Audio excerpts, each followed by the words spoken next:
በሚቀጥሉት ዓመታት ስኬታማ ሆናችሁ ወይም ዌልዝ ለመገንባት ሀብት ለመገንባት ስኬታማ ለመሆን በአንድ ነገር ላይ ሆነ ደረጃ ላይ ለመድረስ ከሚያስፈልጓቸው ቀዳሚ ስኪሎች ውስጥ ወይም ቶፕ ሶፍት ስኪሎች ውስጥ አንዱና ዋናው አዳፕታቢሊቲ ነው። መላመድ፣ ከነገሮች ጋር መላመድ የሚችሉ ሰዎች።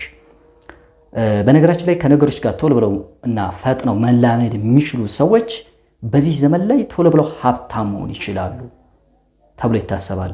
ከነገሮች ጋር ቶሎ ብለው የቴክኖሎጂ እንግዲህ ዓለም በፍጥነት በጣም እየተቀየረ ነው። ዘመኑ በጣም እየተቀየረ ነው ያለው። ስለዚህ በዚህ በለውጥ ዘመን በዚህ በያዝነው ዘመን ላይ ስኬታማ መሆን የሚችሉ ሰዎች፣ በእያንዳንዱ ነገር ላይ ውጤታማ መሆን የሚችሉ ሰዎች ቶሎ ብለው ለውጥን መቀበል የሚችሉ ሰዎች ናቸው።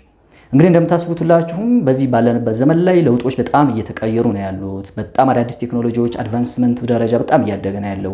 አዳዲስ ቴክኖሎጂዎች በጣም ኢምፕሩቭ እየተደረጉ ነው፣ እየተሻሻሉ ነው፣ እየመጡ ነው። ኤአይ ስራዎችን እያቀለለ ይገኛል። የዲጂታል ኢኮኖሚው በጣም እያደገ ነው ያለው እና ታዲያ በዚህ ዘመን ላይ እኛ እንዴት ነው ነገሮችን የምናስኬደው ነው? እንግዲህ ነገሮችን ተቀብለን ስራችንን እንዴት ነው መስራት የምንችለው? ምን አይነት ስኪሎች ያስፈልጉናል ተብለን ስናስብ ቀዳሚው ቶፕ ሶፍት ስኪል አዳፕታቢሊቲ ነው፣ መላመድ ነው። በነገራችን ላይ በጣም መላመድ፣ ከነገሮች ጋር መላመድ፣ ከቴክኖሎጂ ጋር መላመድ፣ ከአዳዲስ ከሚመጡ ሀሳቦች ጋር ቲንኪንጎች፣ እምነቶች ጋር ቶሎ ብሎ የመላመድ እና እውቀትን አፕግሬድ ማድረግ ማሻሻል ወይም አፕዴት ማድረግ በጣም አስፈላጊ የሚባል ነገር ነው፣ ወይም ኢሴንሻል የሚባል ነገር ነው። አሁን ላይ እንግዲህ እስከዛሬ ድረስ በለመዱት እውቀት እስከዛሬ ድረስ በለመድነው ነገር እስከዛሬ ድረስ ወይም ደግሞ ከዚህ በፊት በቀሰምነው እውቀት ይህን ዘመን ልናቋርጠው አንችልም። ምክንያቱም ዓለም በጣም እየተቀየረ ነው ያለው። ለውጡ በጣም እየተቀየረ ነው ያለው እና ዓለም የቴክኖሎጂ አድቫንስመንቱ በጣም እየተሻሻለ ነው ያለው። እንግዲህ ቴክኖሎጂ ኢዝ ሙቪንግ ኪክሊ ይላሉ አንዳንዶች።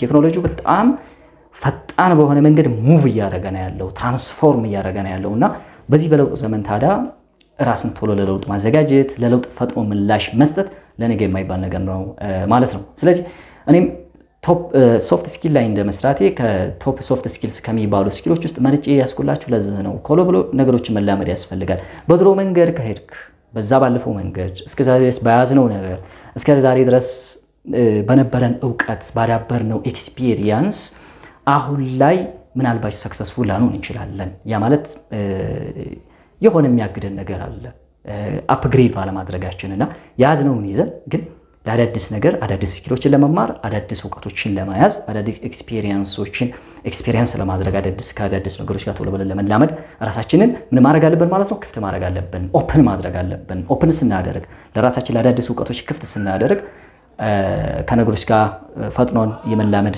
አቅማችን ከፍ ይላል ማለት ነው። እንግዲህ አመናችሁም አላመናችሁም በሚቀጥሉት ዓመታት በሚቀጥሉት ዘመናት ሀብታም ሚሊዮነሮች ይፈጠራሉ። ያ ማለት ወጣት ሚሊዮነሮች ይፈጠራሉ ተብሎ ይታሰባል። ለምን ይመስላችኋል ይሄ የሚሆነው? ወጣት ሚሊዮነሮች አሁንም እየመጡ ነው። በጣም ወጣት ሚሊዮነር እድሜያቸው ከ25 26 27 ዓመት በታች ያሉ ወጣት ሚሊዮነሮች በጣም እየበዙ ነው ያሉት። ለምን ይመስላችኋል? የቴክኖሎጂ አድቫንስመንቱ ከፍተኛ ደረጃ ላይ ነው ያለው። እስከዛሬ ድረስ ገንዘብ የማያስገኙ ነገሮች አሁን ላይ ገንዘብ እያስገኙ ነው።